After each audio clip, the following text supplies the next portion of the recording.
Have you ever asked yourself the question, how do I get from good to great?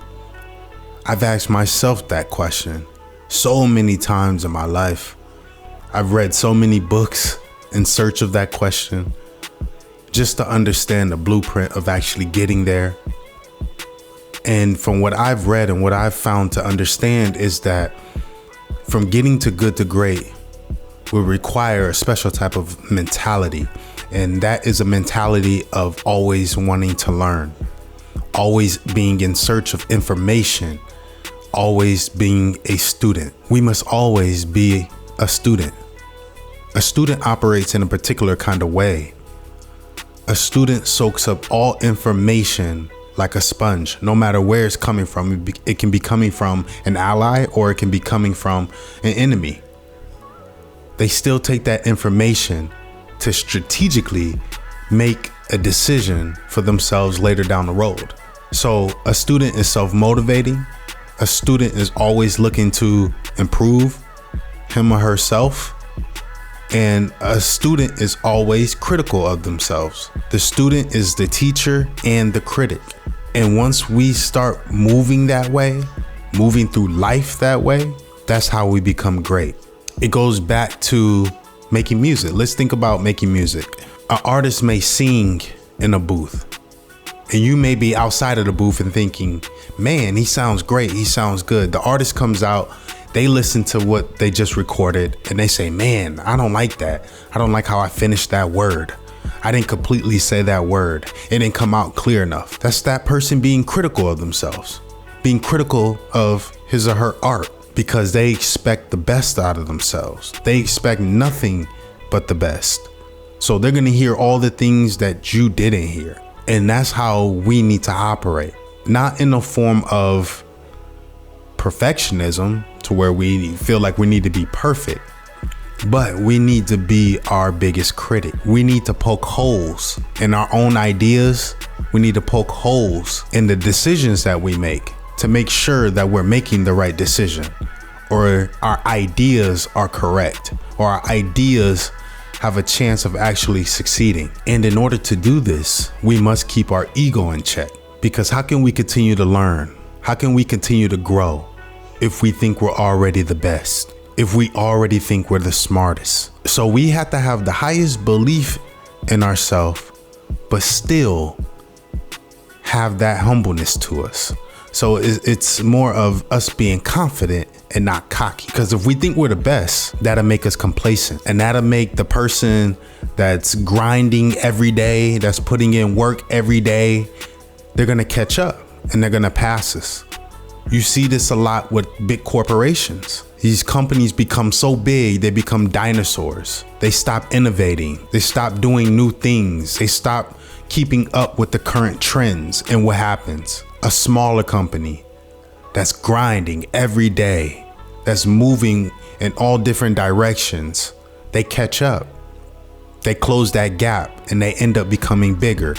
And that giant dinosaur, that big corporation, becomes extinct. So in order to become great, in order to stay great, we must always be in a position where we're a student and we're continuing to learn. We're continuing to take in information. We're continuing to improve ourselves. That's how we keep that gap wide. That's how we stay in the lead. And to operate this way, it requires us to swallow our pride, because the first product of self-knowledge is humility. You can't lead if you can't swallow your pride, because there's going to be times where you and your group are facing obstacles, are facing challenges, and you're going to have to take accountability for being in the position that you guys are in, because that's what leaders do. They take accountability, and it's going to be on you to get your team out of that rut. It's going to be on you to create a better circumstance for you and your team, you and your company. So you have to be able to swallow your pride. You have to be able to know that you don't know everything and that there's still so much more for you to learn. If you're not still learning, you're already dying. It's not enough just to be a student in the beginning. You must be a student for the rest of your life, for the entirety of your life, soaking up information from everyone and everything. It's just not enough to just go to school and think, now that I graduated from school, I'm done learning. I've learned 10 times the amount of information outside of school that I ever learned in school. Most of my learning and my understanding of the real world, my understanding of life, my understanding of success, my understanding of happiness has all been outside of school. The learning has just begun when you finish school. You must continue that on your own. You must continue that through books. You must continue that from learning from other people that have been successful. Unless you just want a mediocre life, then you don't have to do none of this.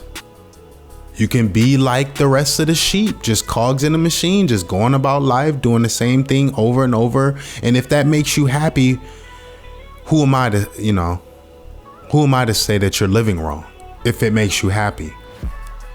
I can only speak for myself, and I know that way of living life doesn't make me happy.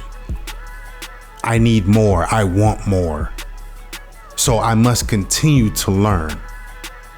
I must continue to figure out new ways of doing things, new ways of achieving success, because that's what I want for myself and I want for my family and the generations beneath me. So learning is something that I will continue to do the rest of my life. As long as I can read, I will be reading.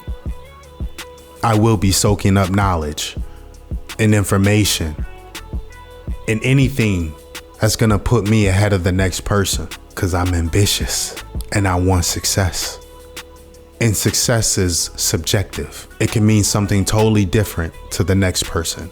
But I know what success means for me, and that requires me to continue to learn and continue to find a way. And I love it. So I just want us to understand that in order to become good to great, we must continue to always be learning. We must focus on continuous improvement. That's what I've learned from being a person who's spent his whole career in supply chain. Continuous improvement. How do we get better? How do we become more efficient? What I've learned from supply chain, my major in college, I have applied those principles to my everyday life. In college, I learned how to make companies more efficient, how to increase the bottom line of a company. Now I take those same principles and I'm applying them to my life. How do I become more efficient? How do I become better? How do I increase my bottom line? So if we take those same type of concepts and apply them to our life, we can really make headway for ourselves in the future. We can really do some things. But I thank you guys for taking the time and checking out this video. It's always appreciated because I know you guys could be doing something totally different with your time. So I thank you. And I'll catch you guys in the next one. I'm out.